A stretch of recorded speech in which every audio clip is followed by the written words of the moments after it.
இலங்கை நாட்டிலே இன்னும் பாதாள உலக குழுக்கள் செயற்பாடு நிறுத்தப்பட்டிருக்கிறதா? கஞ்சிப்பான இம்ரான் என்று சொல்லப்படுகின்ற அந்த நபரது தொலைபேசி உரையாடல் இப்பொழுது அனைத்து இடங்களும் பேசப்பட்டு கொண்டிருக்கின்றன. அவர்களது மிரட்டல்கள் மீண்டும் ஆரம்பித்திருக்கின்றன. இவற்றின்பால் என்ன இடம்பெறப் போகிறது, என்ன இடம்பெற்றது என்பது தொடர்பாக ஆராயலாம். அதேவேளை சீன பிரஜை ஒருவரை ஏமாற்றி முன்னாள் இராஜாங்க அமைச்சரின் மகன் ஒருவர் பெருந்தொகை பணம் ஒன்றினை கொள்ளையடித்த சம்பவம் ஒன்று இடம்பெற்றிருக்கிறது. அதே வேளையில் இன்று பேசுபொருளாக மாறியிருக்கின்ற இந்த செம்மணியில் என்னதான் நடைபெற்றது, ஏன் இந்த செம்மணி பேசுபொருளாக இருக்கிறது என்பது தொடர்பாக ஆராயப்போகிறோம். வாருங்கள், காணொலிக்குள் செல்லலாம். யாராவது சப்ஸ்கிரைப் பண்ணாமல் பார்க்குறீங்கன்னு சொன்னால் தயவு செய்து சப்ஸ்கிரைப் பண்ணி போட்டு காணொலியை பாருங்கள்.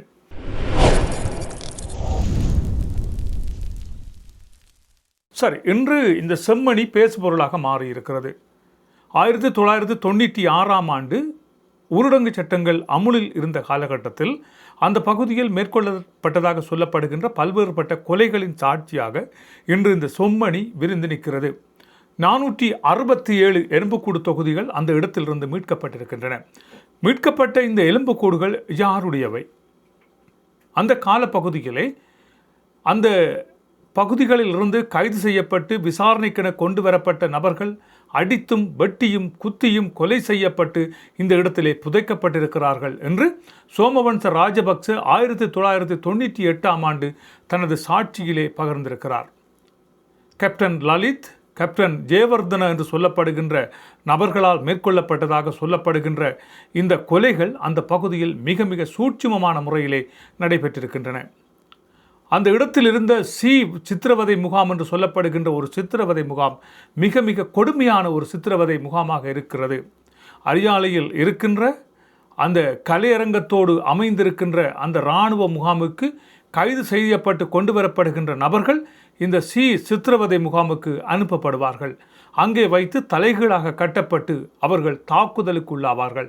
பிளேட்டினால் கிழிக்கப்பட்டு அவர்களது உடலிலிருந்து இரத்தம் சொட்ட சொட்ட அவர்கள் சித்திரவதை செய்யப்படுவார்கள் என்று சோமவன்ச ராஜபக்ச தனது சாட்சியத்திலே அன்றே தெரிவித்திருந்தார். 1996ஆம் ஆண்டு வலிகாமம் மீட்கப்பட்ட வேளையில் சந்திரிகா அம்மையார் ஆட்சியில் இருந்த காலகட்டத்தில் மக்கள் இந்த பகுதியில் வந்து குடியேறலாம் என்று அழைக்கப்பட்ட வேளையில் அதனை நம்பி வந்து வடபகுதியில் குடியேறிய மக்களுக்கு இவ்வாறான சொல்லுனா துன்பங்கள் இழைக்கப்பட்டிருந்தன. முழத்துக்கு முழம் இராணுவ காவலரங்கள் அமைக்கப்பட்டு அந்த காவலரங்களில் மக்கள் மறைக்கப்படுவார்கள்.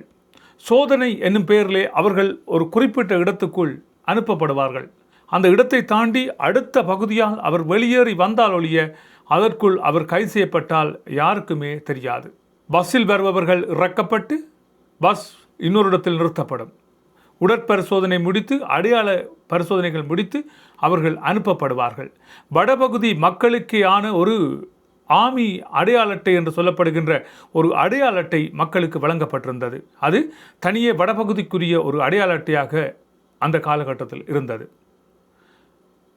அதே வேளையில் திடீரென சுற்றி வளைப்புகளை மேற்கொள்கின்ற இராணுவத்தினர் ஒரு நாள் விடுதலை புலிகளில் இருந்தால் கூட வந்து உங்களது பெயர்களை பதிவு செய்துவிட்டு செல்லுங்கள், உங்களை நாங்கள் எந்த விதமான துன்புறுத்தலுக்கும் அல்லதோ கைதும் செய்ய மாட்டோம் என்பது போன்று ஒலிபெருக்கிகளில் அறிவிப்பார்கள். அவ்வாறு சென்று அங்கே தங்களது பெயர்களை பதிவு செய்தவர்கள் பின்னர் காணாமல் போயிருந்தார்கள். சுற்றி வளைப்புகளின் போது தலையாட்டிகளால் தலையாட்டப்பட்டு அடையாளங்காட்டப்பட்ட 50 நபர்கள் அவர்களது வீட்டு முகவரிகள் பெறப்பட்டு அவர்கள் பின்னர் கைது செய்யப்பட்டிருந்தார்கள். கைது செய்யப்பட்டவர்களுக்கு என்ன நடைபெற்றது என்பது இன்று வரை தெரியாமல் இருக்கிறது. அது தவிர முழத்துக்கு முழம் இருக்கின்ற வீதி சோதனை சாவடிகளில் சந்தேகத்தின் பேரிலே மறைத்து வைக்கப்படுபவர்கள் பின்னர் காணாமல் போயிருக்கிறார்கள். ஒவ்வொரு ஊருக்குள்ளும் இருந்து அந்த ஊருக்குள் இருக்கின்ற ஒரு சில மக்களால் அடையாளப்படுத்தப்பட்ட நபர்கள் இராணுவ முகாம்களுக்கு அழைக்கப்படுவார்கள். அழைக்கப்பட்ட நபர்கள் திரும்பி வரவே இல்லை. வியாபாரத்துக்காக பாஸ் வழங்குகிறோம், இந்த பாஸை நீங்கள் கொண்டு சென்று எந்த ஒரு இடத்துக்கும் நீங்கள் சென்று வியாபாரத்தை செய்து வரலாம் என்று சிவில் அமைப்பு என்று சொல்லிக்கொண்டு இராணுவத்தினரால் நடைமுறைப்படுத்தப்பட்ட சிவில் முகாம்களுக்கு சென்றவர்கள் திரும்பி வரவில்லை என்று சொல்லப்படுகிறது. வீதி சோதனை சாவடியை துவிச்சக்கர வண்டியிலே கடந்து சென்ற பெண் அடுத்த பக்கத்தால் வரவில்லை. ஆனால் அந்த துவிச்சக்கர வண்டியை இராணுவத்தினர் பயன்படுத்தி இருக்கிறார்கள். கிருசாந்தியின் கொலை வெளியாக வரைக்கும் இந்த சம்பவங்கள் வெளி உலகுக்கு தெரியாமலே மறைக்கப்பட்டிருந்தன, அல்லது இந்த சம்பவம் வெளிவராமலே மறைந்து போயிருக்கும். கிருசாந்தியின் உறவினர்கள், அதுவும் கொழும்பிலே இருந்தபடியால் அவர்களால் மேற்கொள்ளப்பட்ட பல்வேறுபட்ட நடவடிக்கையின் காரணமாகவே இந்த கொலைக்களம் இவ்வாறு இயங்கியது என்பது பலருக்கு தெரிய ஆரம்பித்திருந்தது. இரவிலே மக்கள் உறங்கிக் கொண்டிருக்கின்ற வேளையிலே வீடுகள் தட்டப்பட்டு அழைத்து செல்லப்பட்டவர்கள் மீண்டும் திரும்பி வரவில்லை. இராணுவ முகாமுக்கு சென்று கேட்ட வேளையில் அவர்களை நாங்கள் கைது செய்யவில்லை என்று தெரிவித்திருக்கிறார்கள். வீட்டிற்கு வெளியே சாக்கு கட்டிலில் படுத்திருந்த பிள்ளை விடிய எழும்பி பார்த்த வேளையில் அந்த பிள்ளை அந்த இடத்தில் இல்லை. ஆனால் அந்த கட்டில் இருந்த இடம் வரைக்கும் இராணுவத்தினரது சப்பாத்து தடங்கள் வந்ததற்கான அடையாளங்கள் அங்கே இருந்திருக்கின்றன. இராணுவ முகாமிற்கு சந்தேகத்தின் பேரில் இவர் வந்து கையொப்பம் இட வேண்டும் என்று தெரிவித்து ஒரு நபர் கையெழுத்திட்டு வந்த அந்த நபர் வளமை போன்று கையெழுத்திடச் சென்ற வேளையில் இன்றிலிருந்து நீ கையெழுத்து வைக்க தேவையில்லை என்று சொல்லி அவர் வீட்டுக்கு அனுப்பப்பட்டிருந்தார். அடுத்த நாள் அவர் அவரது வீட்டிலிருந்து சிறிது தூரத்தில் பிணமாக காணப்பட்டார். இப்படியாக பல்வேறு சம்பவங்கள் அந்த கொலைக்களத்திலே இடம்பெற்றிருந்தன. ஆனால் இந்த கிருசாந்தியின் வழக்கு துணிகரமாக எடுக்கப்படாது விட்டிருந்தால் இன்னும் எத்தனையோ உயிர்கள் அங்கே கொலை செய்யப்பட்டிருக்கும். 600க்கும் மேற்பட்டவர்கள் காணவில்லை என்று தெரிவிக்கிறார்கள். இன்னும் எத்தனை பேர் காணாமல் போயிருக்கிறார்களோ தெரியாது. குடும்பமாக காணாமல் போனவர்களது விவரம் இவற்றிலே அடங்கவில்லை என்று தெரிவிக்கப்படுகிறது. காரணம், அந்த குடும்பத்தில் இருந்த அனைவருமே அழிக்கப்பட்டு விட்டார்கள். அப்படியானால் யார் தகவல் சொல்வது? இரவு வேளைகளிலே யாருக்கும் எதுவும் தெரியாமல் இவர்கள் கைது செய்யப்படுவார்கள். கொண்டு செல்லப்படுகின்ற பெண்கள் பாலியல் வல்லுறவுக்கு உட்படுத்தப்படுவார்கள்.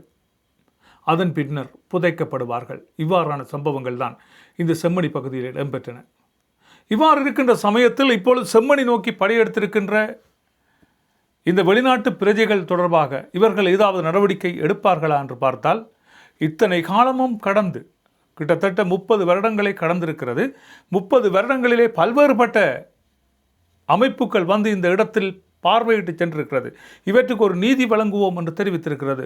சமாதான தேவதை என்று தன்னை காட்டிக்கொண்டு வெள்ளை சிறகடிக்கும் வெண்புறாவே என்று சொல்லி அந்த பாடலை ஒலிக்க விட்டு ஆட்சிக்கு வந்த சந்திரிகா அம்மையார் தமிழ் மக்களுக்கு கொடுத்த ஒரு பரிசாக இந்த செம்மணி புதைகுழி இருக்கிறது.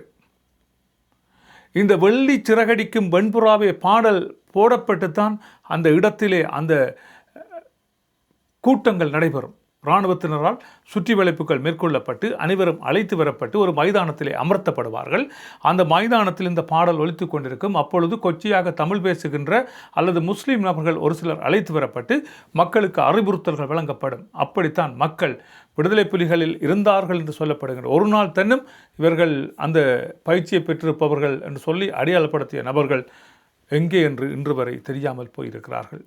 கூடவே வந்து ஒரு தேநீர் சாலையிலே தேநீர் அருந்திவிட்டு திரும்பிச் சென்ற நபர் எங்கே என்று இல்லை. 2 இராணுவ அதிகாரிகள் கூட வந்து ஒரு தேநீர் சாலையிலே தேநீர் அருந்திவிட்டு சென்றார்கள். இவர்கள் கூட்டிச் சென்ற அந்த நபர் இன்று வரை திரும்பி வரவில்லை. இப்படி பல்வேறுபட்ட சம்பவங்கள் ஒவ்வொரு மனிதர்களது வீட்டிலும் இடம்பெற்றிருக்கின்றன. இந்த லலித் மற்றும் ஜெயவர்தனா என்று சொல்லப்படுகின்ற இந்த 2 நபர்களது முகங்களும் வெவ்வேறு முகங்களை கொண்டவையாக அமைந்திருக்கின்றன. மக்கள் மத்தியிலே ஒரு புன்சிரிப்போடு மக்களோடு அந்யோன்யமாக பழகக்கூடியவர் இந்த ஜெயவர்தனா. மக்களுக்கு ஒரு பிரச்சனை வந்தால் தான் முன்னுக்கு நிற்பதாக காட்டிக்கொள்பவர் இந்த ஜெயவர்தனா. ஒரு சிறுவர்கள் உதைபந்தாட்டம் ஆடுகின்ற மைதானத்துக்கு சென்று தானும் அவர்களோடு சேர்ந்து விளையாடுவது போன்ற ஒரு முகத்தை காட்டிக்கொண்டவர் தான் இவர். செம்மணி என்னும் புனைப்பெயர் இவருக்கு வழங்கப்பட்டு இவரை வேறொரு இடத்திலே இறுதியாக நான் கண்டிருக்கிறேன். அந்த இடத்திலும் அவர் அவ்வாறான செயற்பாடுகளைத்தான் மேற்கொண்டிருப்பார் என்று நம்பப்படுகிறது. எனவே இவ்வாறு பல்வேறுபட்ட சம்பவங்கள் சாட்சி சொன்ன சோமவன்ச ராஜபக்ச அவரோடு இருந்தவர்கள் எல்லாம் புதைகுழியை அடையாளம் காட்டியிருக்கிறார்கள். அப்படி காட்டி இருந்தும் அந்த இடத்திலிருந்து புதைகுழிகள் அகலப்பட்டிருக்கின்றன என்று சோமவன்ச ராஜபக்ச தனது சாட்சியில் சொல்லியிருக்கிறார். எனவே அந்த சாட்சியத்தின் அடிப்படையில் நடவடிக்கை எடுக்கப்படுமா? இந்த வேளையில் நாங்கள் இளஞ்செழியனை மறந்துவிட முடியாது. நீதிபதியாக இருந்து இந்த விடயத்தை துணிச்சலாக கையில் எடுத்து அந்த வேளையிலே மிக மிக துணிச்சலாக அவற்றை கொண்டு சென்ற நீதிபதி இளஞ்செழியனை நாங்கள் மறந்திருக்க மாட்டோம். அரசு அதிகாரிகளுக்கே பெரும் அச்சுறுத்தல் இருந்த காலகட்டத்தில் ஒரு நீதவான் இந்த விடயத்தை துணிந்து எடுத்து மக்களுக்கு நீதி கிடைப்பதற்கு ஆவணம் செய்தார் என்பது பாராட்டக்கூடிய ஒரு விடயமாக அந்த காலகட்டத்தில் இருந்தது. கச்சேரியில் வேலை முடிந்து வேலை திரும்பிய அரச உத்தியோகத்தர் ஒருவரும் தலைகீழாக கட்டி தொங்கவிடப்பட்டு பிளேட்டினால் கீறி கொலை செய்யப்பட்டார் என்று சாட்சியத்தில் இருக்கிறது. ஒரு அருட்தந்தை ஒருவர் இவை தொடர்பான பல்வேறுபட்ட விவரிப்புகளை தெரிவித்திருக்கிறார். புதைத்தவர்கள் எண்ணிக்கை தான் இவ்வளவாக இருக்கிறது, இவர்களால் எரியூட்டப்பட்டவர்களது எண்ணிக்கை எப்படி இருக்கும்? ஏனென்று சொன்னால் அந்த பகுதியில் இருந்து வருகின்ற பிணவாடைகள், பிணம் எரிக்கின்ற பிணவாடைகள் எத்தனையோ வரும். மக்கள் கூக்குரலிட்டு குளறுகின்ற சத்தங்கள் பல்வேறுபட்டவை வரும். ஒரு இடத்திலே ஒரு இராணுவத்தினருக்கு கசிப்பு வாங்கி கொடுக்கின்ற ஒரு நபர் தெரிவித்த கருத்தாக இருப்பது, பல்வேறுபட்ட விடுதலை புலி பெண் போராளிகள் கைது செய்யப்பட்டு ஆடைகள் அற்ற நிலையிலே ஒரு இடத்தில் அடைத்து வைக்கப்பட்டிருக்கிறார்கள். அந்த இராணுவ அதிகாரிக்கு தான் கசிப்பு வாங்கி கொண்டே கொடுக்கிறேன் என்பது போன்று ஒருவர் தகவல் தெரிவித்திருந்தார். ஆனால் தகவல் தெரிவித்தவரும் இப்பொழுது எங்கே என்று இல்லை என்று தெரிவிக்கப்படுகிறது. எனவே இவற்றின் பின்னணியில் திட்டமிட்ட வகையிலே இடம்பெற்ற இந்த சம்பவம் தொடர்பாக மக்களுக்கு ஒரு விசாரணை இடம்பெறுமா என்றால் இன்று வரை இல்லை, இனியும் இடம்பெறுமா என்பது ஒரு கேள்விக்குரிய விடயமாகத்தான் இருக்கிறது. அந்தந்த பகுதிகளிலே காணாமல் போனார்கள் என்று சொல்லப்படுகின்ற அந்த நபர்களது உறவினர்கள் அந்த இடங்களில் தான் இருக்கிறார்கள். காணாமல் போன குடும்பங்கள் தொடர்பாக சாட்சி சொன்னவர் இருக்கிறார். அந்த இராணுவ அதிகாரிகள் இன்றும் இராணுவத்தில் உயர் பதவிகளில் இருப்பார்கள். எனவே இவர்களை வைத்துக்கொண்டு ஏன் இன்னும் இவர்கள் கைது செய்யப்படவில்லை, விசாரணைகள் மேற்கொள்ளப்படவில்லை என்கின்ற கருத்து இப்பொழுது பரவலாக எல்லோருடன் கேட்கப்பட்டு கொண்டிருக்கிறது. இலங்கையிலே இதுவரை கண்டிராத ஒரு புதைகுழி இப்பொழுது மீட்கப்பட்டு கொண்டிருக்கின்ற இந்த புதைகுழியாக இருக்கிறது. இவற்றுக்காக நீதி வேண்டி மக்கள் காலகாலமாக போராடி கொண்டிருக்கிறார்கள். 30 வருடத்துக்கு மேலாக மக்கள் போராடி கொண்டுதான் இருக்கிறார்கள். எனவே இவற்றுக்கு இப்பொழுது இருக்கின்ற அரசாங்கம் ஒரு தீர்ப்பை வழங்குமா என்றால் அது கேள்விக்குறியாகத்தான் இருக்கிறது. எனவே தீர்ப்பு வழங்கப்பட வேண்டும் என்பதே மக்களது ஆசையாகவும் இருக்கிறது. சரி, இது இப்படி இருக்கின்ற இந்த நிலையில் அடுத்த பக்கம் பருவமாக இருந்தால் இந்த கஞ்சிப்பானை இம்ரான், உங்களுக்கு தெரியும், பாதாள உலக குழுக்களோடு இணைந்து பல்வேறுபட்ட செயற்பாடுகளை மேற்கொண்டு வருகிறார் என்று சொல்லப்படுகின்ற கஞ்சிப்பானை இம்ரான். இந்த கஞ்சிப்பானை இம்ரானது குரல் பதிவு என்று சொல்லப்படுகின்ற ஒரு குரல் பதிவு வெளியிடப்பட்டு பல்வேறுபட்ட சர்ச்சைகளை ஏற்படுத்தி இருக்கின்றன. ஒரு பௌத்த ஆலயம் ஒன்றிலே இடம்பெறுகின்ற ஒரு விழா தொடர்பாக, அதிலே ஆடப்படுகின்ற நிகழ்வுகள் தொடர்பாக பல்வேறுபட்ட மிரட்டல்களை விடுத்திருக்கின்ற அந்த குழு இப்பொழுது ஒரு துப்பாக்கிச் சூட்டை நடத்தியிருப்பதாக தெரிவிக்கப்படுகிறது. போலீஸ் தரப்பு இது கஞ்சிப்பானை இம்ரானது குரல் பதிவுதானா என்பதை ரசாயன பகுப்பாய்வு மூலம்தான் கண்டுபிடிக்க வேண்டும் என்று தெரிவிக்கப்பட்டிருக்கின்ற இந்த வேளையில் இடம்பெற்றிருக்கின்ற இந்த துப்பாக்கிச் சூட்டு சம்பவம் பெரும் பரபரப்பை ஏற்படுத்தியிருக்கிறது. இந்த துப்பாக்கிச் சூட்டு சம்பவம், அதாவது அந்த இடத்தில் இருக்கின்ற ஒரு நபரை குறிப்பிட்டு அவருக்கு மிரட்டல் விடும் வகையிலே அந்த காணொளி அமைந்திருந்தது. எனவே அவர்கள் குறிப்பிட்ட அந்த இடத்தின் மீது துப்பாக்கிச்சூடு சம்பவத்தை மேற்கொண்டிருக்கிறார்கள். எனவே கஞ்சிப்பானை இம்ரான் குறிப்பிட்டது போன்று இப்பொழுது மீண்டும் பாதாள உலக குழுவினர் இலங்கையிலே தங்களது சாம்ராஜ்யத்தை ஆரம்பித்திருக்கிறார்களா என்று கேட்க வேண்டிய ஒரு தேவை இப்பொழுது எழுந்திருக்கிறது.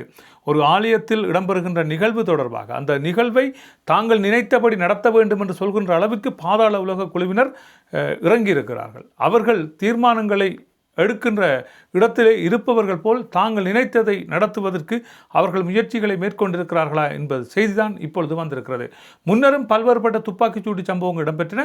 இந்த துப்பாக்கிச்சூட்டு சம்பவங்கள் எவ்வாறு இடம்பெற்றது என்று சொன்னால் இந்த பாதாள குழு தங்களுக்கிடையே மோதிக்கொண்டது. ஆனால் இப்போது இருக்கின்ற பிரச்சனை என்னவென்று சொன்னால் அவர்கள் குறிப்பிட்டு இந்த விடயம்தான் என்று தெரிவித்து அவற்றின் மீது துப்பாக்கிச்சூட்டு சம்பவத்தை மேற்கொண்டிருக்கிறார்கள். எனவே இவை சாதாரண விடயமல்ல, இது விசாரணைக்கு உட்படுத்தப்பட வேண்டிய ஒரு தேவையாக இது இருக்கிறது. எனவே இலங்கையின் பாதுகாப்பும் பலப்படுத்தப்பட வேண்டிய ஒரு தேவை இருக்கிறது. எனவே இந்த கஞ்சிப்பானை இம்ரான் தொடர்பாக பல்வேறுபட்ட விசாரணைகள் இடம்பெற வேண்டும் என்றும் அவர் வெளிநாடு ஒன்றிலே மிக மிக பலம் பொருந்திய பாதாள உலக குழுக்களோடு இருக்கிறார் என்பது போன்றுதான் தெரிவிக்கப்பட்டிருக்கிறது. இதுவரை காலமும் பலர் கைது செய்யப்பட்டு கொண்டிருக்கிறார். ஆனால் இன்று வரைக்கும் இவரை நெருங்குவதற்கு எவராலும் முடியவில்லை என்று தெரிவிக்கப்பட்டிருக்கிறது. ஆனால் குரல் ஒலிப்பதிவு மட்டும் அவ்வப்போது வெளியிட்டு மக்களை மிரட்டிய வண்ணம் இருக்கிறார். சரி, இவை இப்படியாக இருக்கின்ற வேளையில் சீன பிரஜை ஒருவரிடமிருந்து 2 கோடி இலங்கை பணத்தினை மோசடி செய்திருக்கிறார் முன்னாள் இராஜாங்க அமைச்சர் ஒருவரது மகன். சாந்த பண்டார என்று சொல்லப்படுகின்ற முன்னாள் இராஜாங்க அமைச்சரின் மகனே இவ்வாறான செயற்பாட்டை செய்திருக்கிறார். சீன பிரஜையிடம் இருக்கின்ற 2 கோடி பணத்தையும் டொலராக மாற்றி தருகிறோம் என தெரிவித்து அவரை ஒரு இடத்துக்கு வருமாறு அழைத்திருக்கிறார்கள். அங்கே மூவர் வந்து இவரிடமிருந்து அந்த பணத்தை பறத்து சென்றிருக்கிறார்கள் என்பதுதான் ஆரம்பகட்ட விசாரணைகளில் தெரிய வந்திருக்கிறது. அதனைத் தொடர்ந்து சம்மந்தப்பட்டார்கள் என்று சொல்லப்படுகின்ற மூவர் கைது செய்யப்பட்டு அவர்களிடம் விசாரணைகள் மேற்கொள்ளப்பட்ட வேளையில்தான் இந்த திட்டத்தை வகித்தவர் சாந்த பண்டாராவினுடைய மகன் என்பது போன்று தெரிவித்திருக்கிறார்கள். இப்பொழுது அவர் கைது செய்யப்பட்டிருக்கிறார். 24 மணித்தியாலம் வழங்கப்பட்டிருக்கிறது அவருக்கு விசாரணைக்காக. அந்த விசாரணையின் பின்தான் இவர் என்ன செய்யப்படுவார் என்பது தொடர்பாக போலீஸ் தரப்பு இப்பொழுது தகவலை வெளியிடும் என்று தெரிவிக்கப்படுகிறது. சரி, இவை இப்படியே இருக்கின்ற வேளையிலே யாழ்ப்பாணத்தில் இன்று ஒரு சாரதி இருக்கையில் இருந்த நிலையில் இறந்திருக்கிறார். 60 வயதான புங்குடுதீவைச் சேர்ந்த ஒரு சாரதியை இவ்வாறு இறந்திருக்கிறார்.